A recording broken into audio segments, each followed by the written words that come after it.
오늘 독서는 사르디스 교회를 향한 예수님의 계시입니다. 나는 내가 한 일을 안다. 너는 살아있다고 하지만 사실은 죽은 것이다. 깨어 있어라. 아직 남아있지만 죽어가는 것들을 튼튼하게 만들어라.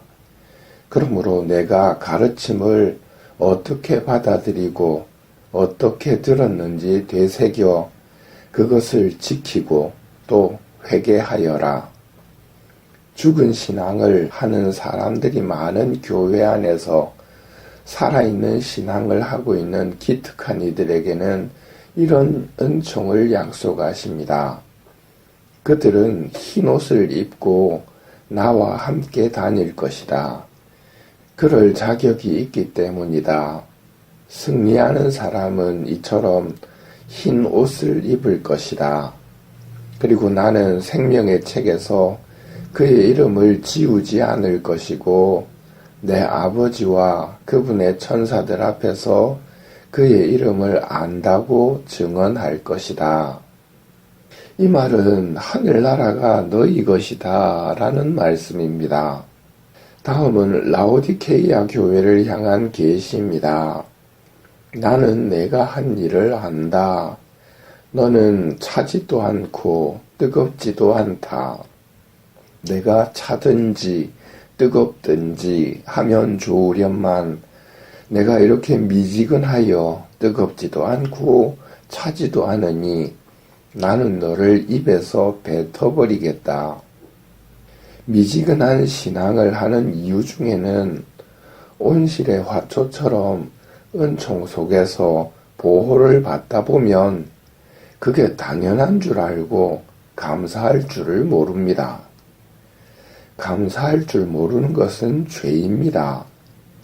그런데 죄 중에 특별히 뭘 하지 않아도 별일 없이 하루하루가 지나기 때문에 간절히 기도할 이유가 없는 것입니다. 그러면 자연히 재밌는 것을 찾으며 시간 낭비의 길로 가기 쉽습니다. 그래서 예수님은 경고를 주십니다. 내가 이렇게 미지근하여 뜨겁지도 않고 차지도 않으니 나는 너를 입에서 뱉어버리겠다. 나는 부자로서 풍족하여 모자람이 없다 하고 내가 말하지만 사실은 비참하고 가련하고 가난하고 눈 멀고 벌거벗은 것을 깨닫지 못한다. 예수님은 마음을 보십니다. 사랑을 보고 기뻐하십니다. 사랑이 있는지 없는지 볼 수 있으려면 눈을 떠야 합니다. 그래서 이렇게 말씀하십니다. 나에게서 안약을 사서 눈에 발라 볼 수 있게 하여라. 나에게서 금을 사서 부자가 되어라. 나에게서 흰옷을 사서 너의 수치를 가리워라 하고 말씀하십니다.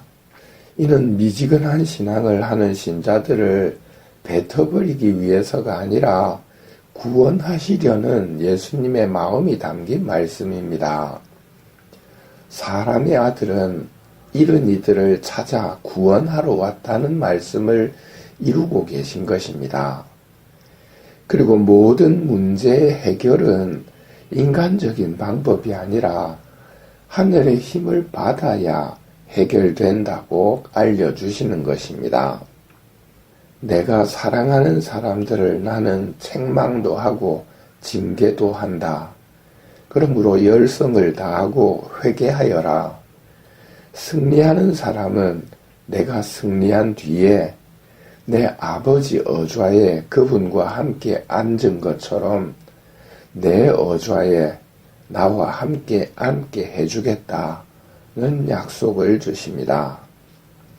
이게 얼마나 놀라운 약속인지 깊이 생각해보는 시간을 가지십시오. 이 세상 인생은 죽으면 그만이라는 말처럼 죽음으로 모든 것이 멈춰집니다.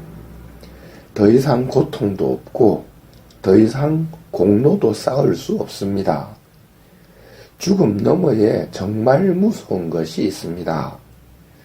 지옥입니다. 그러나 예수님의 말씀을 받아들여 예수님의 도움을 받아 눈을 뜨고 부자가 되고 수치가 치워지면 천지의 창조주이신 그리스도 왕의 어좌에 함께 앉게 해주겠다는 약속을 주십니다. 구원과는 거리가 멀었던 자케오가 오늘 예수님의 문을 두드리는 소리를 듣고 기쁘게 예수님을 맞아들입니다. 그리고 보십시오, 주님, 제 재산의 반을 가난한 이들에게 주겠습니다. 제가 다른 사람 것을 횡령하였으면 내곱절로 갚겠습니다. 그러자 예수님께서 오늘 이 집에 구원이 내렸다. 이 사람도 아브라함의 자손이기 때문이다. 사람의 아들은 이런 이들을 찾아 구원하러 왔다. 내 어좌에 자케오도 앉게 해주겠다는 선언이며 나는 생명의 책에서 그의 이름을 지우지 않을 것이고 내 아버지와 그분의 천사들 앞에서 그를 안다고 증언할 것이다는 말씀입니다.